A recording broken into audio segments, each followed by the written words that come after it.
આવી રહ્યા છે તો રાજકોટના સોની બજારમાં ફરી એકવાર 61 લાખની સોનાની ઠગાઈની ઘટના પ્રકાશમાં આવી છે। કમિશન એજન્ટ 473.5 ગ્રામ સોનું લઈને ગાયબ થઈ ગયો હોવાની ઘટના સામે આવી છે। સમગ્ર મામલે સોની વેપારી જીતેશ રાણપરાએ ફરિયાદ નોંધાવી છે। વ્રજ આંગન જ્વેલર્સ નામની સોનાની દુકાનમાં આ બનાવ બન્યો હતો છેતરપિંડીનો, જેમાં મૂળ પશ્ચિમ બંગાળનો વતની શખ્સ શેખ બાદશાહ સોની વેપારીનું સોનું લઈને પલાયન થઈ ગયો હતો।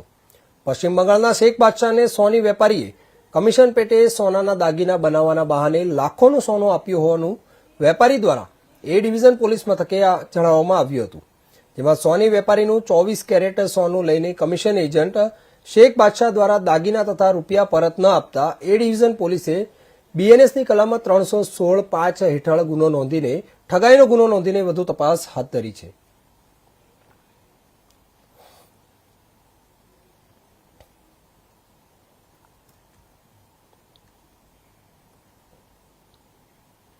તો 31 ડિસેમ્બરની ઉજવણીને હવે ગણતરીના કલાકો જ બાકી છે, ત્યારે રાજકોટ શહેર પોલીસ